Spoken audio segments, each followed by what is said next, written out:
Buon pomeriggio a tutte e tutti, bentrovati e bentrovate a questo pomeriggio con le lingue live.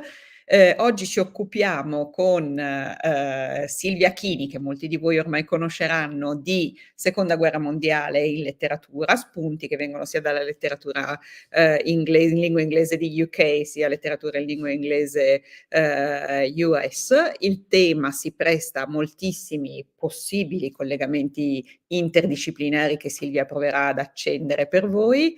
Se c'è, intanto magari la accolgo e la saluto.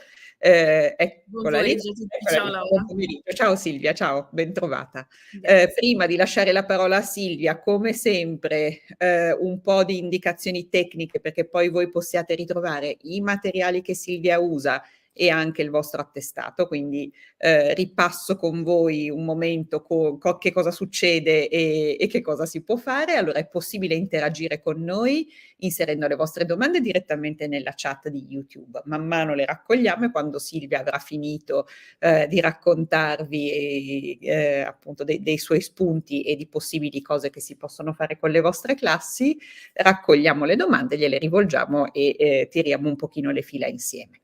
Invece l'attestato di partecipazione è disponibile nei prossimi giorni sul sito che è rizzolieducation.it. Dovete appunto arrivare alla pagina attestati e sulla pagina attestati ritroverete ovviamente l'attestato che vi spetta e anche però le slide utilizzate in questa diretta. Per chi vedrà questo elemento in differita, l'attestato sarà disponibile solo a chi avrà effettuato l'accesso dalla mail di conferma di iscrizione, ma entro la mezzanotte di oggi, mentre invece la registrazione video resta disponibile sul nostro canale YouTube allo stesso indirizzo al quale lo state vedendo in questo momento. Se desiderate essere informati sulla programmazione delle nostre dirette, vi invitiamo ad iscrivervi al nostro canale YouTube premendo il tasto iscriviti che trovate in basso e poi sulla campanella che comparirà accanto. Prima di lasciare la parola a Silvia, ci tengo, e lo faccio molto volentieri, a darvi un'altra possibilità di seguire quello che lei fa e propone anche con colleghi nel corso della settimana o delle settimane che inframmezzano i nostri incontri. Ha aperto Silvia appunto una pagina che si chiama Unique English, dove ci sono appunto spunti didattici, curiosità e insomma cose che vi invito ad andare a curiosare. E Unique English si trova, adesso magari vi inseriamo gli indirizzi esatti in chat, tanto su Instagram quanto su Facebook. Ci sono tanto notizie dei webinar che fa con noi e poi appunto spunti per lavorare con i ragazzi tutti i giorni. Ringrazio Silvia, le lascio la parola. Grazie Laura. Good afternoon everybody. So today we speak about the Second World War. When we speak about war literature, we tend to focus on the First World War for many different reasons. For example, the famous group of the war poets, Owens, Sassoon, Brooke, but also the many novels and novelists that are an important part, I would say, of our programs. But what about the Second World War? It is true that there is an imbalance in the production, in the literary production between the First and the Second World War. And the American professor Paul Fussell, as you can see in the slides, who actually this professor served during the Second World War, and he was wounded during the Second World War. He tries and gives some reasons for the question, why do we have more silence than words? So I hope you can see the slides. I don't see them. Thank you. Okay.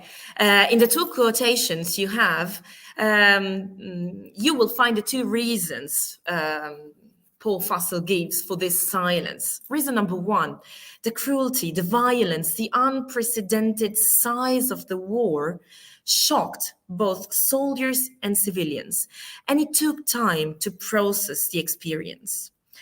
Reason number two, people couldn't believe that in the span of 21 years, they were asked to fight the same enemy once again.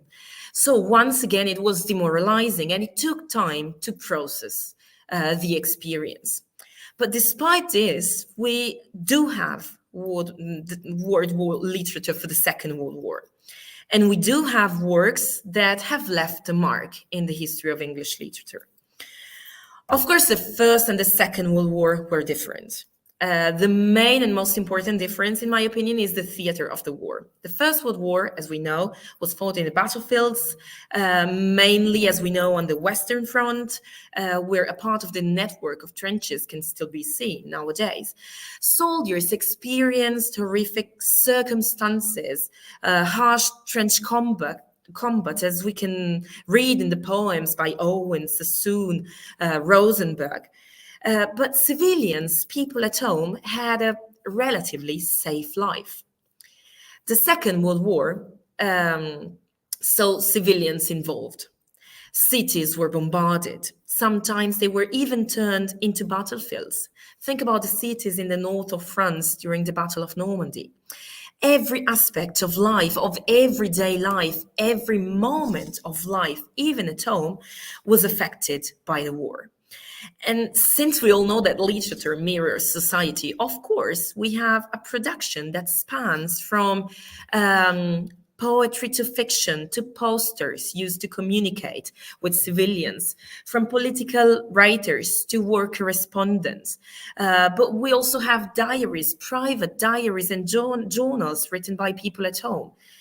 And last but not least, we have all the works written in the aftermath of the Second World War, so contemporary fiction. Especially the British production mainly focuses on the consequences of war on civilian life. It is the literature, as somebody said, of everybody. It's not the literature of soldiers like the one in the First World War, but it's the literature of civilians that focuses on what happened at home. And one of the things that I like the most is speaking in class about this phrase that our students use for everything. Okay, there's a keep calm and for everything. Keep calm and study hard, keep calm, you're 40, keep calm, eat chocolate. There's a keep calm for everything. And the slogan is actually used to sell everything from t-shirts to notebooks to everything. But generally, nobody knows the origin of the slogan. And nobody knows that the original one, keep calm and carry on, was one of the 3 messages created by the propaganda department, the Ministry of Truth in Orwell's 1984. And they were created in 1939. It was decided in Great Britain to create a committee called Home Publicity with academics and publishers in order to undertake a national campaign to reassure civilians by stressing the certainty of ultimate victory. So that's the reason why the messages of the 3 posters stress the importance of the individuals, your courage, your cheerfulness, your resolution. This is a ready-made lesson you can find in the book Great Inspirations. But also, if you don't have that book, you can prepare one on your own. As the First World War had already demonstrated, the British people were able to respond with patriotic ardor, let's say, to the sacrifice demanded by the government. So this is the reason why in the 3 posters we have stressed, of course, as I said before, the importance of every single person at home, not soldiers, but civilians. So your courage, your cheerfulness, your resolution will bring us victory. Keep calm. Who? The civilians at home, and carry on. Freedom is in peril, defend it with all your might. So the individual, the effort asked to every single person at home was huge. And the British government was sure that patriotism would have helped people at home facing this extremely difficult moment. Both soldiers and civilians had a variety of experiences during the Second World War because of the size of the war. Somebody had the experience of multiple wars. In some cases, we have people fighting for a long period. In other countries, war was shorter. In some countries, there was no fighting, but the country was occupied in occupied territories. So this variety of experiences can be seen in literature, of course. Elizabeth Bowen, in her novel published in 1948, says that this war, being global, goes beyond the common boundaries, okay? Being global meant that it ran off the edges of maps. So it was too much, okay? There were too many experiences for just one genre, one type of literary work. At the same time, the American Donald Bain, who actually served once again during the Second World War, he contemplates the fragmented nature and perception. He says, as you can read, we can see only the small components, but it is important to record everything, every single small component, because second line, we cannot tell what incidents will focus on the final screen. So it is important to write about every single small part, every single experience of both soldiers and civilians. And as we said before, especially taking into consideration the experiences of people at home. This is the reason why we start with a writer. He was a BBC producer, he was a BBC writer as well, who served at home. He was a fire watcher, which is different from firefighters, okay? In 1940, a fire watcher order was issued in the United Kingdom. So some people were compelled to fire watch after their normal jobs, okay? And they had to look for fire, basically, and they had to help firefighters to put out flames after bombing raids. In this poem, the title is Brother Fire. The Brother Fire is the London Blitz. And in particular, he focuses on the financial district. He doesn't speak about the destruction of private homes, of common people, but he speaks about the destruction of institutions. And in some cases, he highlights, for example, the last stanza, that there is an elemental joy when the fire destroys those buildings and not the houses of common people. As we said before, this is the war of rationing. This is the war of evacuees. This is the war of spies and blackouts. This is the war of the Blitz. The London Blitz played an important role in English literature during the Second World War. 57 nights, consecutive nights bombing. A lot of civilians were killed. A lot of people were homeless, so they had to seek. We all have clear in our minds, the pictures of the evacuation of children or of people seeking shelter in the underground tunnels, or even the royal family in front of Buckingham Palace. They shared, in some ways, the same destruction of common people. So the Blitz played really an important role in English literature in this period. And this is the reason why a lot of authors use the Blitz as a background or as a setting in their works. We've mentioned Elizabeth Bowen, then we have Green, then we have Foster. So not only poets, but also writers, novelists, okay? And well, the writers felt the need of writing what was going on at home in London, the home front. For example, Dylan Thomas. This Welsh author has always celebrated the beauty of life in his poems. We all know his poems. But here, after the Blitz, he writes this one. And you can see the title. Among those killed in the Dawn raid was a man aged 100. Quite a long title. He depicts a sudden and violent death of a man. He stepped out and he died. Second line, in 2 seconds. He uses vivid imagery and symbolism. You have some words highlighted just to give you an idea. And so it's so vivid imagery that we can compare this to Owen, Dulce decorum est. If you remember, Owen uses words like card, cloth, gargling, choking, like the devil sick of sin. So the imagery is the same. But in this case, we do not have soldiers dying at the front in the trenches, but we have civilians going out of the door, basically of the war, and dying all of a sudden because of a bombardment. And well, the Blitz basically created a sense of terror, a sense of general insecurity that is reflected both in poetry and prose. And this is mainly the reason why the British literary production doesn't focus, as I said before, on the battlefields, but on the so-called home front, okay? Literature in this time was also affected by the lack of paper.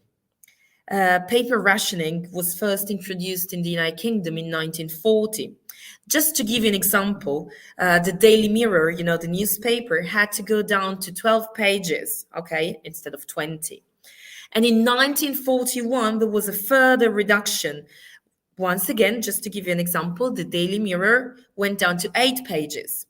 And this rationing, in some ways, affected also fiction.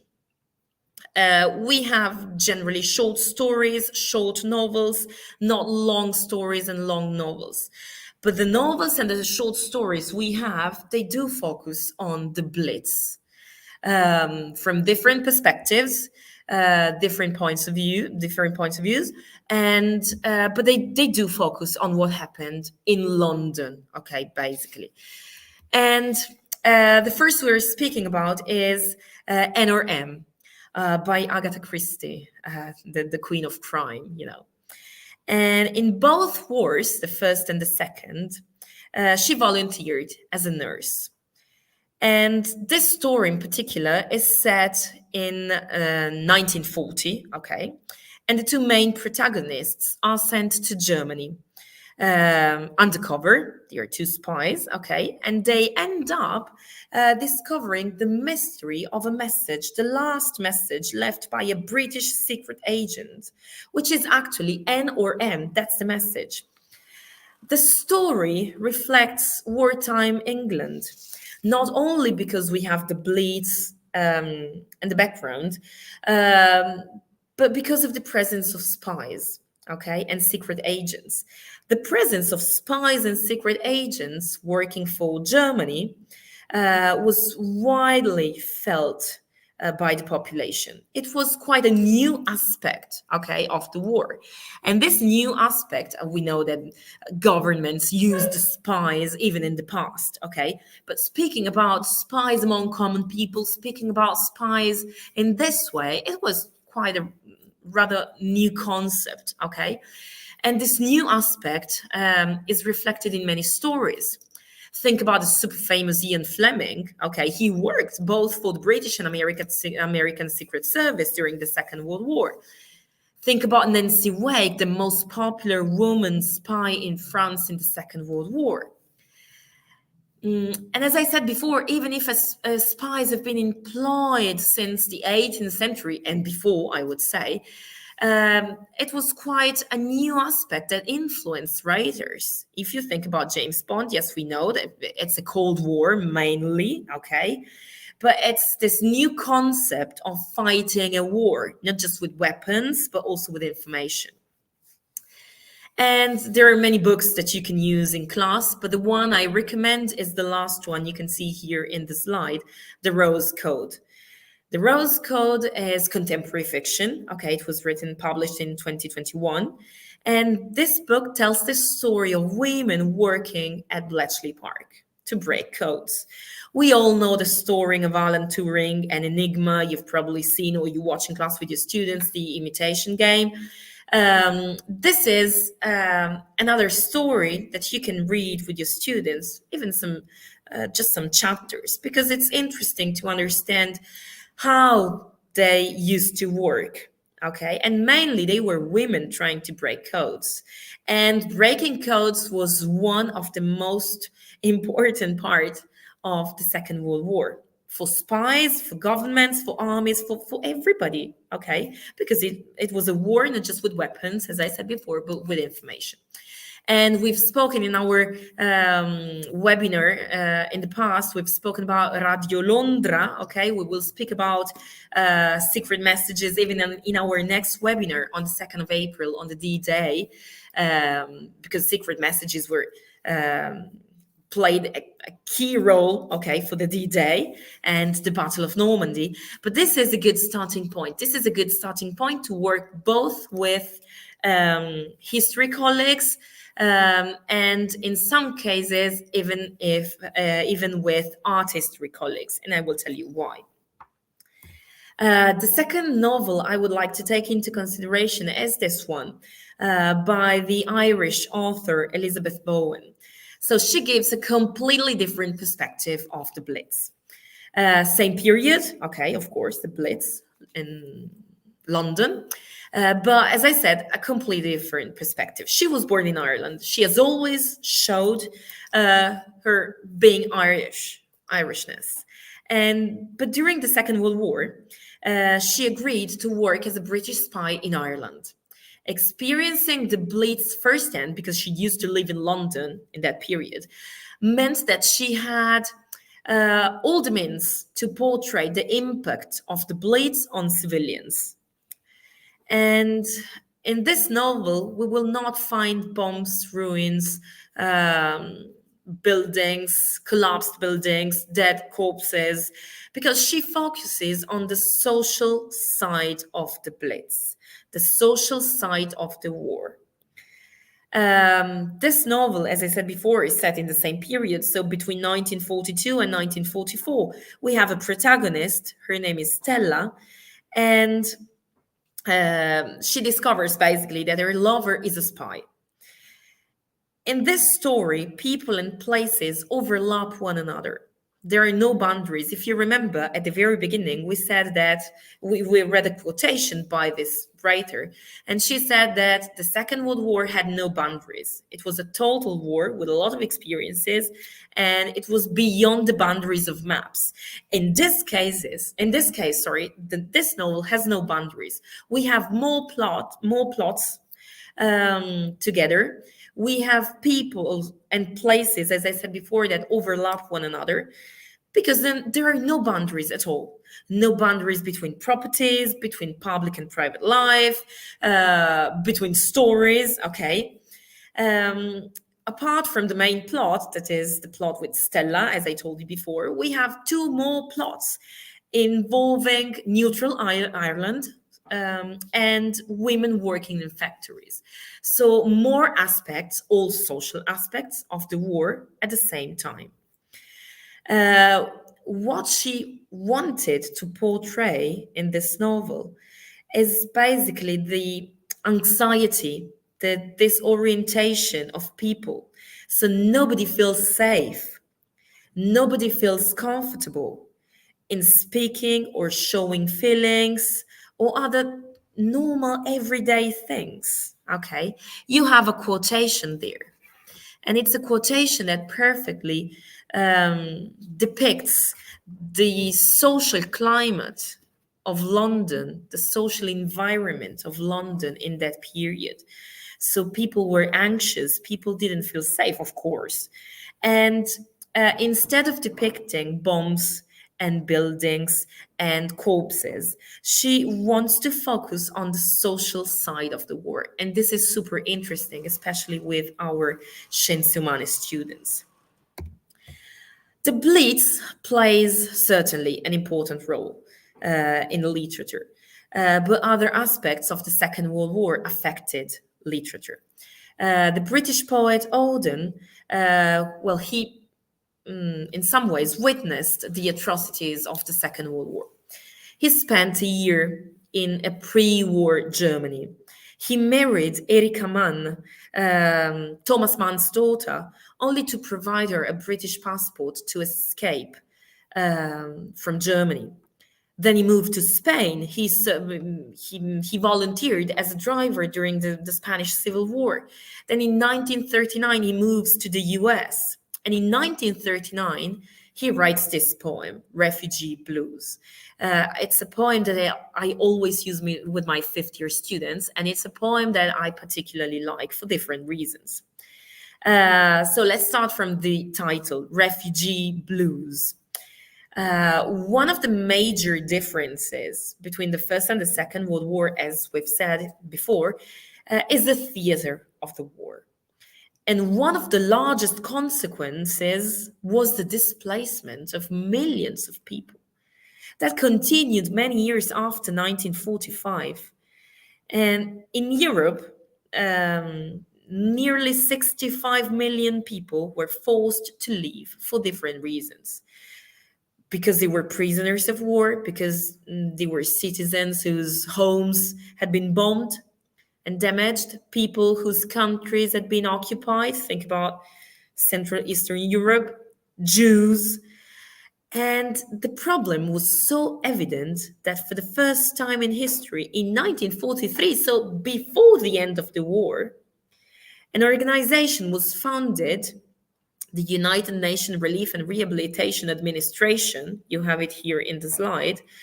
This organization was founded to help people returning home, to plan, as you can read, coordinate measures for the relief of victims of war in any area, under the control of any of the United Nations, through the provision of food, fuel, clothing, shelter, blah, blah, blah. And it was really evident. So this problem of refugees was evident in 1943. And if we think about the word refugee, it's still the topic is still relevant today. Auden writes about people, Jews, who have to escape from Germany.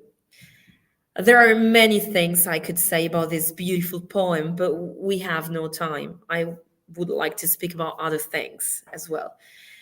So therefore, I will only highlight one thing, the fact that he speaks about three main characters in this poem. There are three main characters in the poem. The victims, so people who are forced to leave and they can't go back, if, as you can read in stanza number 2. So once we had a country, but now they are in a city, first stanza, with 10 million souls. Some are living in mansions, some are living in halls. There's no place for us. So they're looking for a new place to stay, for a new country. So we have the victims, the people who have to escape. Then we have the perpetrators. Okay, Hitler is mentioned. You can see the blue stanzas, okay, highlighted in blue. Hitler is mentioned. He's compared to a thunder rumbling, okay? The soldiers are mentioned as well. They go and look for people, for Jews to arrest, of course. But we have a third category. The third category is basically the people who had the power to help, but didn't do anything. When the poem was written, millions of Jews were trying to leave Germany. And the victims of this poem faced two kinds of hate. The Nazi regime with its explicit intentions. Okay, we have Hitler mentioned here, rumbling as a thunder. We have soldiers looking for Jews. But the second kind of hate, okay, the second problem they have to face was the problem of the countries that used excuses, such as immigration quotas, to exclude Jews, not to help. You have some examples here. So these two victims, okay, they go to a committee and they tell them to come back the year after. They ask for help to common people, and they're afraid because they think these refugees would steal their daily bread, as it's mentioned in the poem. We've seen the same situation when we've spoken in the past about Sir Nicholas Winton. The victims of this poem are frustrated because even nature has more rights than them. If you read through the poem, we have animals that can go wherever they want. We have birds, they can sing whatever they want. And refugees, they can't go anywhere They can't say what they think. They have no shelter. Even a cat, okay, has a place to go, but they have nowhere to go. So this frustration is highlighted in each stanza because basically the last line of each stanza is in some way through punctuation separated from the first two because they're on their own. And there's this repetition. There's no place for us. All passports can't do that, my dear. All passport can do that. We're still alive. So this constant repetition, to highlight the fact that they are abandoned. Okay. And when I read this poem in class, I always ask my students if the situation depicted by Odin is similar to what our society is experiencing. You have a link in the slide. It's a beautiful video with this poem, but with contemporary pictures. When we speak about refugees, when we speak about the possibility we have to help refugees, and in some cases, we don't do anything. So it's absolutely interesting, both for English and Educazione Civica as well. At the very beginning, we said that literature was silent, okay? There was more silence than literature. Also because, we said at the beginning, it took some time to process the violence, the difficulties, and to start writing. This is the case of Art Spiegelman. He was born in 1948 in Sweden. He started cartooning as a teenager, and he started publishing comics with an X that was a mix of visuals and words for adults. And for Maus, this graphic memoir, he won the Pulitzer Prize in 1992. And it was quite strange because nobody knew how to categorize it, because it was the first time for a graphic novel and the Pulitzer Prize. I know it sounds strange, a graphic novel in Quinta with all the things we have to do. Yes, you're right, but trust me, it's worth trying. So why a graphic novel and not a traditional poem or a novel to speak about this part of the Second World War, which is, of course, the Holocaust? The graphic novel is a possibility to describe, depict what happened. You have some quotations here in the slide, some quotations of people who survived. Okay, Adorno, Elie Wiesel, Kaplan. So they say, for example, the first one, it is beyond my pen to describe the destruction. It's almost impossible to write about Auschwitz. To write poetry by Adorno, to write poetry after Auschwitz is barbaric. There's no such thing as a literature of the Holocaust. It's almost impossible to represent, to write about what happened. So a graphic novel is a possibility. The plot is basically autobiographical because Art Spiegelman was born in 1948 and his father was a survivor. And basically in the graphic novel, we call it novel, Art Spiegelman wants it to be called graphic memoir.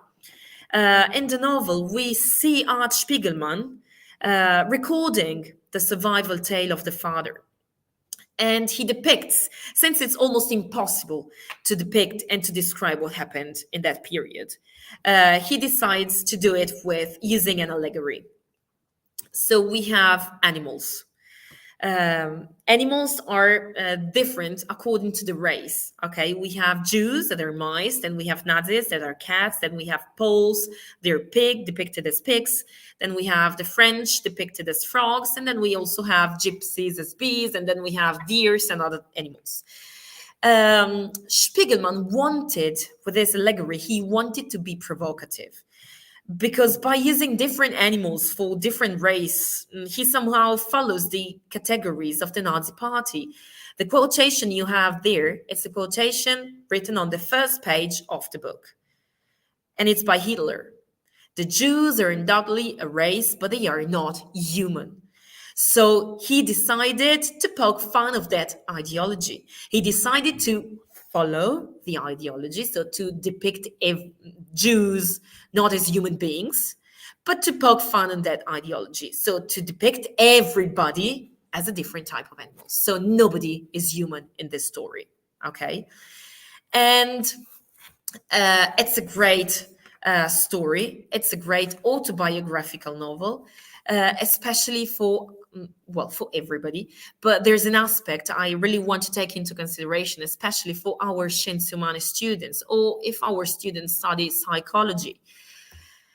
Because Spiegelman, as I said before, doesn't want Maus to be called a graphic novel. He wants it to be called a graphic memoir. And this aspect is amazing. It's based on memory, because as I said before, Art Spiegelman, who is in the novel at the very beginning, we can see him throughout the novel, he's recording his father's experience, okay? And Assmann, you have here a table. Assmann, I do not teach psychology, so I'll try to be clear and brief, okay? Assmann distinguishes 3 types of memory, okay? The first one is the individual one, okay? We remember our name, who we are, how to swim, how to go home, what we ate yesterday, probably. I do not remember it, but probably. So it's in an individual exercise. And generally, he says, is one lifelong. It's my life. Once I die, nobody will remember it, okay? The second type of memory is the communicative memory. So memory is made possible by social frameworks, stories that are passed down in families. So, for example, I was told that my grandfather was a prisoner of war in Germany, okay? But there's a limit, because I know nothing about my family in the Middle Ages or in the 14th century, okay? For this reason, we have a third type of memory, which is cultural memory. Cultural memory is the memory we have through official documents, monuments, texts, books, literature. So we know things, we remember things that happened ages ago. So in the Middle Ages, in the 14th century, in the 15th, and so on. Maus is the story about the story of Vladek. Vladek is Art Spiegelman's father, and how it was transmitted. It has therefore all 3 types of memory.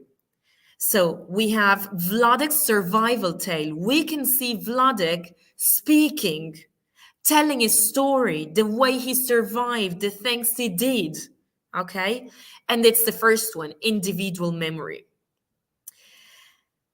The second, basically, this is the story of a second generation, because Art Spiegelman is Vladek's son. So it's the story about the story. As I said before, we see Art Spiegelman recording the story of his father in the book. So it's a communicative memory that we said. The communicative memory is basically memories made possible by social contacts, okay, social frameworks, okay, stories that are passed down, and this story has been passed down, okay, in his family. But also, we have a critical review on Holocaust and the period, which is cultural memory. If you go through the novel, you will see maps, real maps. You will see pictures, real pictures, to be honest. You will see historical documents, because this is also a critical review on the period, okay, of the period.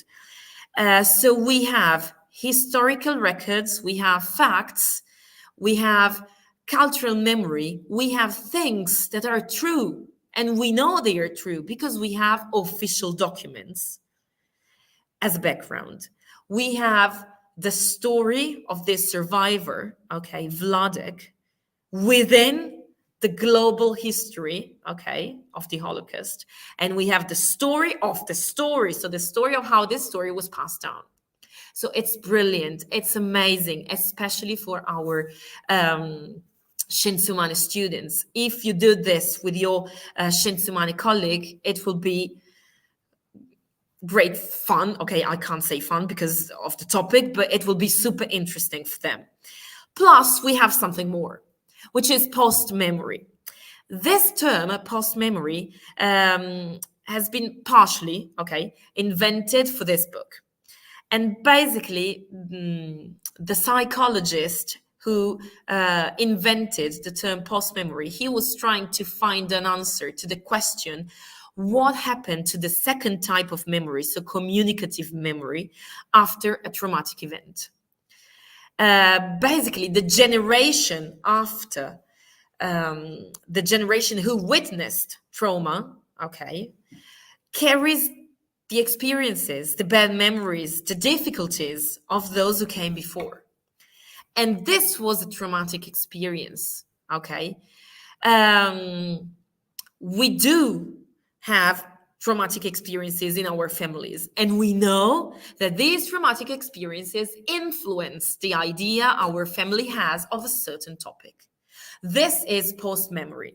So how does communicative memory change when we have a traumatic event? And in this case, Art Spiegelman's family had a traumatic event. Vladek, was a survivor, and he investigates basically the perception his father has of everyday life.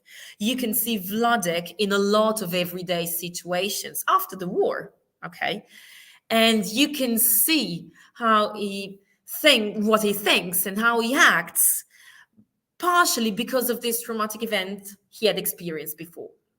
So I know it's something strange. I know that is generally not part of our programs, but I really wanted to speak about MAUS today because I 100% believe that it's a great occasion to work with other colleagues and with our students on a topic that they know, because they know they don't know everything, but they know a lot of things about the Holocaust and about what happened in that period from another point of view.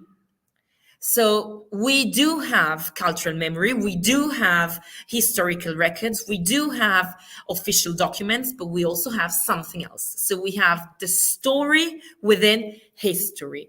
And it's important to see stories, individual stories, because at the very beginning, when we read Donald Bain's poem, he said it's important to focus on single specific aspects, because the Second World War is so huge, it's so big that it goes beyond boundaries. So it's important, and we will not know what people in the future will focus on. So it's super important to focus on different, even tiny details to understand the big picture. Thank you. I hope you had some hints and ideas for your lessons. Grazie mille Silvia. Grazie mille, tantissimi spunti come sempre, e un tema che è di attualità. Appunto, qualcuno giustamente commentava che di fatto è un never ending truth, quella che viene fuori da questi temi, e sicuramente è tutta una parte di argomenti, anche di spunti, di lettura, eccetera, che è molto bene passare ai nostri ragazzi. Hai ragione tu, non si può dire che è super brilliant, ma sicuramente molto interessante e molto di ispirazione, per certo. Una curiosità mia, appunto, mi piacerebbe capire appunto in classe che cosa avete provato a fare, se è un tema che si porta sempre o si propone per esempio sempre alla maturità, se ci sono, diciamo, delle accensioni che i ragazzi colgono e portano poi avanti volentieri, insomma, come reagisce la classe, e come magari durante i vari anni o in classi diverse tu o colleghi l'avete proposto. Scienze umane effettivamente ne può beneficiare tantissimo, quindi molto bella la collaborazione con colleghi, però ecco, se hai ancora qualche spunto a riguardo. Allora, io non lo faccio solo alle scienze umane, quindi sicuramente alle scienze umane si fa un lavoro diciamo molto più approfondito, perché appunto si va a indagare questa parte psicologica, ma anche perché molto spesso la letteratura di guerra, anche della prima guerra mondiale, alle scienze umane si affronta anche dal punto di vista di ciò che lascia, quindi il trauma, il PTSD, shell shock della prima guerra mondiale, eccetera eccetera. Sicuramente non è adatto proprio a tutte le classi, nel senso che per affrontare un graphic novel sebbene la lingua sia molto semplice, quindi non ci sono problemi di comprensione, ma ci sono problemi di approccio a un romanzo a fumetti, cioè è una graphic novel, quindi bisogna capire cosa vuol dire se uno scrive così piuttosto che cos'ha, se c'è e poi molto è non detto, quindi ci sono per esempio delle bellissime pagine, lui utilizza, adesso abbiamo parlato solo dell'allegoria perché non c'era molto tempo, però lui utilizza tantissimi simboli e immagini ricorrenti. C'è l'immagine del treno che i bambini usano come trenino giocattolo da piccolo e ci giocano e poi diventa lo stesso treno che li porta ad Auschwitz. C'è l'immagine della svastica che diventa man mano si va avanti con i capitoli sempre più opprimente, quindi da una svastica piccola magari sulla bandiera poi diventa addirittura non solo lo sfondo di una vignetta, ma diventa addirittura come se fosse la cartina su cui loro camminano, cioè le strade, le uniche percorribili sono quelle che formano una svastica, quindi c'è tanto non detto e quindi bisogna aiutare i ragazzi. All'inizio io di solito faccio 1-2 lezioni introduttive proprio su graphic novel, come leggerle, aiutare i ragazzi a capire tutto questo, perché sennò sono tutte cose che si perdono. Sicuramente la seconda guerra mondiale è il pozzo di San Patrizio per gli spunti, per la maturità, ecco, cioè, non lo so, oggi per esempio il 19 di marzo è l'anniversario del decreto Nerone e quindi... L'ho visto su Unique English, quindi se vuoi raccontare qualcosa di questo, perché appunto... l'abbiamo messo su Unique English con i miei colleghi, mi viene in mente che noi lavoriamo con i colleghi di arte su questo, perché c'è quel bellissimo film The Monuments Men, in classe si possono leggere alcuni piccoli passaggi dei documenti che hanno mosso questi Monuments Men, si può parlare con i colleghi di arte delle vicissitudini dei vari dipinti che si vedono nel film e perché no si può parlare, molto spesso i nostri colleghi lo fanno, dei Monuments Men italiani che ci sono stati, non sono così conosciuti come quelli americani, come quelli alleati, però ci sono stati, hanno contribuito in maniera fondamentale al salvataggio di opere d'arte. A questo proposito, scusa se ti interrompo Silvia, è arrivata adesso una domanda appunto che è liceo artistico, what do you say? Assolutamente questo, ma anche mi viene da suggerire proprio l'approcciarsi alla guerra attraverso i dipinti. Noi lo facciamo sempre, per esempio per la prima guerra mondiale, lo facciamo anche per la seconda, lo facciamo per i tratti in generale, perché poi quello che i ragazzi trovano nei dipinti è quello che trovano nelle poesie, quindi la frammentazione, lo spaesamento, eccetera, eccetera. Quindi sono lavori molto interessanti, che poi si riescono a fare perché andando più o meno di pari passo con i programmi si riescono ad allineare le cose. Poi se proprio vogliamo esagerare si fanno anche le verifiche, i test multidisciplinari così da abituarli poi a un colloquio di esame di Stato. Però veramente la seconda guerra mondiale dà tantissimi spunti, anche quello dei rifugiati è un percorso che si può assolutamente tenere, come si dice, tenere a mente anche per tutto ciò che riguarda cittadinanza educazione civica. Poi una domanda che è un salto più alto dell'altro, perché appunto dopo il liceo artistico la domanda è per l'istituto alberghiero. Non sei obbligata a rispondere su 2 piedi, ci pensiamo. Ci penso. Senti, ti ringraziamo molto Silvia. Allora, le slide io ricordo che sono a disposizione di tutti, per cui appunto era citato prima anche un link che è poi attivo sulle slide per chi volesse appunto un pochino ulteriormente approfondire il tema e la questione. Ringraziamo Silvia Chini e diamo appuntamento ai prossimi appuntamenti e ringrazio voi per essere stati con noi e vi auguro una buona serata. Arrivederci a tutti.